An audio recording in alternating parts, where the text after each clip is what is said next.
Assalamualaikum warahmatullahi wabarakatuh. Rekan-rekan honorer GTT dan PTT seluruh Indonesia, selamat jumpa, selamat sua kembali bersama kami M-News 7 tentunya rekan-rekan sekalian.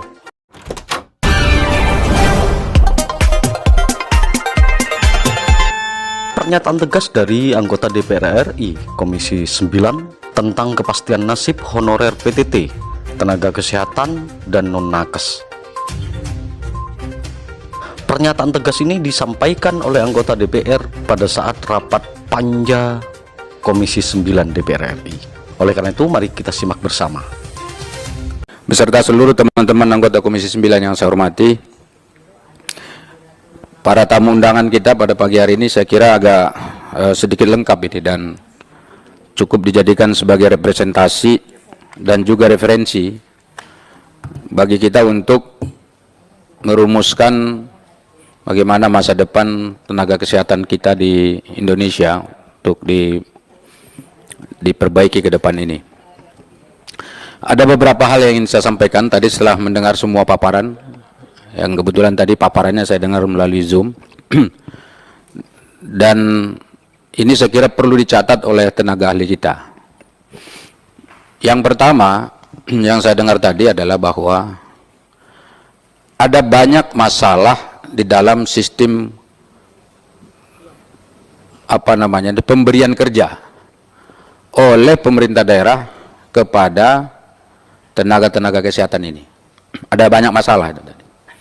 Saya untuk tidak mengulangi, saya coba satu-satu dulu ini. Pertama, soal honor yang tidak jelas. Yang kedua, mungkin juga status kepegawaiannya yang nggak jelas. Ada yang honornya tadi 150 sampai 350 ribu per bulan. Kemudian ada yang tidak masuk dalam data atau problem datanya masih bermasalah.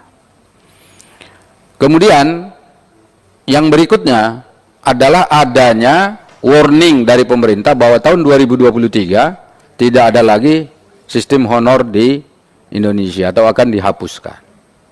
Jadi ini saya kira ini harus dicatat bahwa ini keluhan. Belum lagi nanti kalau ditanya soal kesejahteraan tadi, katanya kalau mereka sakit malah justru ini nggak di cover malah justru. Padahal mereka ini menangani orang-orang yang terpapar COVID pada waktu itu, tidak di cover. Nah ini tentu sangat memprihatinkan kita semua. Kenapa? Kalau kita bandingkan dengan para pegawai pekerja di dunia swasta, itu saja masih banyak yang belum dipenuhi hak-haknya oleh kita, oleh negara. Makanya setiap waktu itu para pekerja kita itu selalu melakukan aksi untuk menyampaikan aspirasi mereka di kita. Ini dalam minggu kemarin itu kalau nggak salah ada 2 kali mereka demo depan pintu sana. Itu yang di swasta. Ini yang negara. Ini malah lebih sadis menurut saya. Kenapa? Mana ada orang pegawai yang digaji 150 ribu sebulan.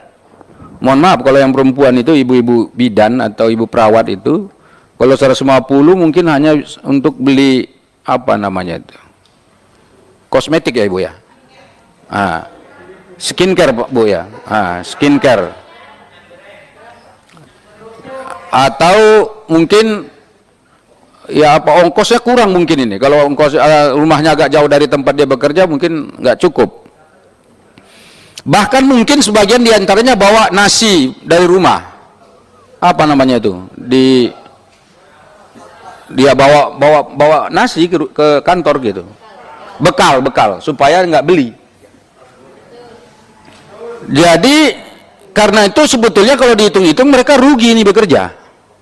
Rugi, kenapa? Waktunya habis, kemudian mereka nggak dapat duit dari situ, ya dapatnya hanya sekedar aktualisasi diri karena mereka bagian yang sangat internal dalam dirinya untuk memberikan pelayanan terbaik bagi masyarakat gitu. Jadi dapatnya hanya sekedar terima kasih. Bapak Ibu, ini tidak boleh terjadi di Indonesia. Ini kita negara demokrasi. Masa negaranya saja melakukan hal yang tidak adil kepada warganya? Ya, terutama soal penggajian ini penting nih. Dan ini kan pengakuan nih, ini sudah representatif nih. Ada yang tadi yang asosiasi tenaga kesehatan tadi, itu kan mengakui bahwa seluruh Indonesia sudah dicek-cek mereka itu bahwa pengakuan itu ada. Nah ini sangat ironis sekali. Belum saya tanya nanti kalau mereka diberhentikan misalnya, tiba-tiba berhenti begitu, apakah misalnya mereka ini dikasih pesangon? Belum ada. Atau bahkan yang paling sedih lagi itu saya dengar ini mungkin tadi nggak dipaparkan, ada yang tenaga kesehatan kita itu atau tenaga honor kita itu setiap tahun itu ya dicek lagi, dicoba lagi, diuji lagi, diperpanjang lagi SK-SK-nya oleh pihak pemerintah daerah, dan kadang-kadang itu tidak fair. Kenapa? Katanya, saya tidak begitu terkonfirmasi, tapi katanya ada yang bayar juga itu untuk masuk ke sana. Betul nggak Pak? Nggak usah ragu-ragu nih, betul nggak? Nah kalau ada orang baru kemudian mau masuk ke sana dia bayar, atau yang mau diperpanjang SIM-nya, kurang lebih begitu, ada juga yang diminta bayar. Ini nggak fair. Kalau pemerintah tidak suka dengan tenaga mereka ini, dari dulu mereka larang ini mestinya, jangan menjadi pegawai-pegawai honorer begitu. Ini buktinya kan diterima, dimanfaatkan tenaganya, tapi tidak dipikirkan kesejahteraannya. Ini melanggar. Dan kita memang harus mengawal ini. Belum lagi data tadi, datanya kan kalau nggak salah kemarin kata Ibu Ade 100 berapa, 22.000 apa berapa itu? 213.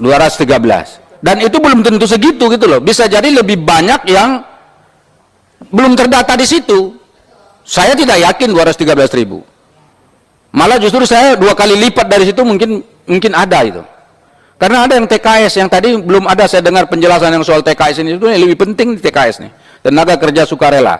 Karena ketika dia melamar jadi pegawai dia harus tanda tangan, saya yang bertanda tangan di bawah ini nama, ya kan, Anthony Ginting misalnya gitu. Tempat tanggal lahir, ini dan seterusnya. Dengan ini menyatakan bersedia untuk diangkat jadi tenaga honorer dengan catatan: 1. Tidak menuntut gaji, 2. Tidak menuntut diangkat pegawai honor daerah, 3. Tidak menuntut untuk diangkat PNS. Itu betul kan? Dan itu terjadi di seluruh Indonesia Bapak Ibu. Mana ada perjanjian kerja seperti itu? Tidak menuntut gaji, ini saja udah melanggar hak asasi manusia.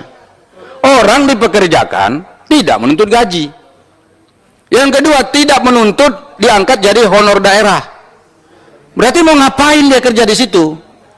Honor apa dia di situ? Siapa yang mempekerjakannya? Kan nggak jelas. Yang ketiga, tidak menuntut jadi pegawai negeri. Ini sudah melanggar semua ini. Kenapa? Ini kan menuntut pegawai negeri ini. Berarti kan melanggar. Nah berarti yang seperti ini, Bapak Ibu Saudara, ini harus dicatat oleh teman-teman. Ini nggak boleh terjadi di Indonesia. Kita sebagai negara demokrasi terbesar di Asia ini dikagumi oleh orang lain. Karena kita pilpres, udah beberapa kali, pilpres loh ya, pilpres. Walaupun ketegangannya kencang antara beberapa pihak para pendukung, tapi alhamdulillah kita tetap damai. Kontribusinya siapa? Masyarakat. Nggak ada yang ribut, nggak ada yang perang. Mestinya negara berterima kasih kepada masyarakat yang menjaga demokrasi kita ini terjalin dengan benar dan terlaksana dengan baik. Itu kontribusi masyarakat. Padahal ketegangannya sampai sekarang masih terasa ini. Padahal udah gabung-gabung kita semua. Tapi ketegangan di masyarakat masih ada. Ini kontribusi. Jangan-jangan nakes ini juga berkontribusi karena ketika mereka melayani itu tidak memandang partai politiknya apa. Ya kan? Kalau mereka nanya, datang ke sana berobat, ditanya, kamu partainya apa? Partai A, enggak mau saya suntik, kamu sana aja, mati aja kalian. Kan enggak begitu. Benar nggak Bapak Ibu? Kan bekerjanya atas apa? Dasar kemanusiaan, benar nggak? Apakah Ibu pernah nanya agamanya? Enggak pernah tanya agamanya. Apakah pernah nanya sukunya? Enggak pernah tanya sukunya. Ah ini kalau orang Bali nggak mau saya, nggak ada Pak. Dan di Bali juga gitu. Di Bali juga kalau kita datang berobat nggak ditanya, kamu orang Batak ya? Enggak Pak. Maka karena itu ini sudah bagus, yang dikerjakan oleh mereka itu bagus, karena itu kita harus memperjuangkan. Itu satu. Yang kedua, Bapak Ibu, ini kan masalah keuangan negara. Ini supaya jelas Pak, clear. Saya kira negara juga tahu kebutuhan terhadap tenaga kesehatan itu memang cukup tinggi di Indonesia. Karena salah satu ukuran tingkat kesejahteraan rakyat di Indonesia ini, selain pendidikan itu adalah kesehatan. Jadi kalau petugas kesehatannya itu tidak seimbang dengan jumlah penduduk, kita jumlah penduduknya 273 juta, tidak kurang dari 237 juta. Dan tingkat natalitas kita, tingkat kelahiran di Indonesia paling rendah 5 juta per tahun. Semakin banyak jumlah penduduk, itu maka semakin banyak ada tingkat natalitasnya. Nah ini kita tidak tahu, ini sebetulnya natalitas itu masih 5 juta atau 7 juta gitu. Katakanlah kita sekarang jumlah penduduk 273 juta. Sekarang saya tanya, berapa jumlah tenaga medis kita yang siap melayani kita? Berapa jumlah dokter umum, dokter spesialis, perawat, bidan di seluruh Indonesia, dan juga petugas-petugas lain seperti farmasi, kemudian yang apa itu, yang bagian ronsen dan seterusnya itu apa, radiologi ya. Itu berapa di Indonesia yang kita dapatkan, yang kita punya? Sudah sesuaikah rasionya dengan jumlah penduduk kita? Saya hakul yakin dan yakin betul bahwa tidak sesuai. Andai kata seluruh tenaga honor ini diangkat jadi PNS, pasti masih kurang jumlah tenaga yang dibutuhkan untuk melayani seluruh rakyat Indonesia, terutama yang di daerah pinggiran, di daerah perbatasan, daerah-daerah kecil, di mana orang-orang juga agak segan untuk bekerja, bertugas di sana. Segan loh maksudnya. Yang kita harapkan siapa? Honor ini, mereka yang mau siap terjun ke daerah-daerah itu.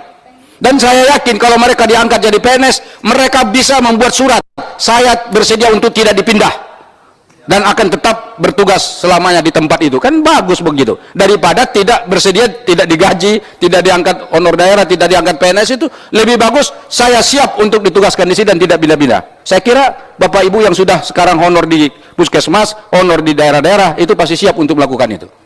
Ini bagian kedua, karena itu masalah keuangan negara ini, bagian keduanya ini, supaya Bapak Ibu tahu, ini yang kadang jadi masalah. Pemerintah kita ini belum tentu ada uangnya. Saya ingat dulu, di Komisi 9 ini kami sudah pernah berhasil memperjuangkan bidan PTT, Bapak Ibu. Kalau pernah ingat tuh, tahun 2017 atau 18 ya? 2018 Bang Ansor ya? 17, kita mulai dari 2017, diangkatnya 2018, persisnya. 42.000 orang yang kita angkat dari sini. Jadi Bapak Ibu harus berpikiran positif bahwa Komisi 9 ini, kami di sini ini tentu sangat berpikir untuk mengangkat semua pegawai negeri itu, yang honor untuk jadi pegawai negeri. Tetapi yang 42.000 itu ternyata anggarannya kurang lebih 1 tahun ini paling sedikit 1,2 triliun untuk gajinya saja dan biaya operasionalisasi pelaksanaan dia sebagai PNS. Kan besar.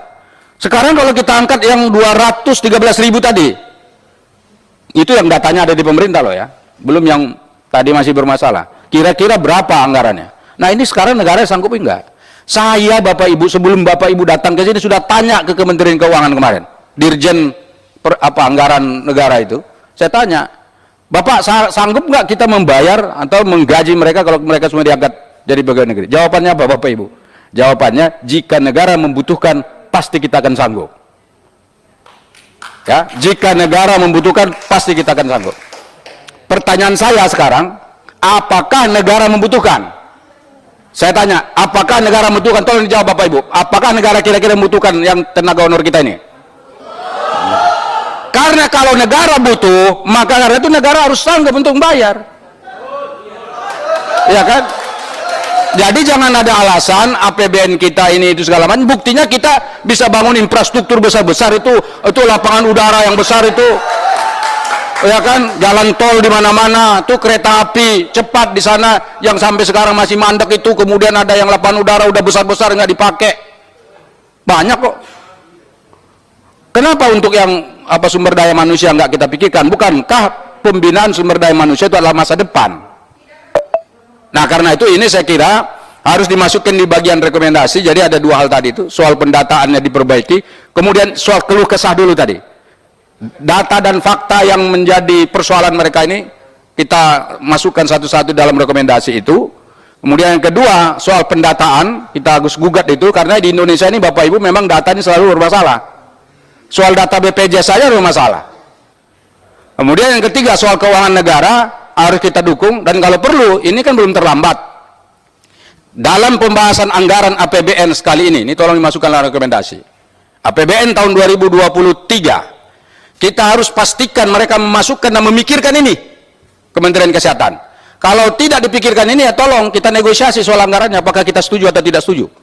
Praksi Partai Amanat Nasional, ya, partai saya mengatakan kami akan sungguh-sungguh untuk berpikir bagaimana caranya ini nanti kita sampaikan ke menterinya, supaya yang honorer ini jadi pikiran pemerintah, dan kalau perlu ada afirmasi positif supaya mereka ini bisa segera diangkat menjadi ASN. Walaupun tidak semua, tapi ada roadmap-nya, setiap tahun berapa yang diangkat, supaya dengan demikian secara perlahan problem ini bisa kita tuntaskan.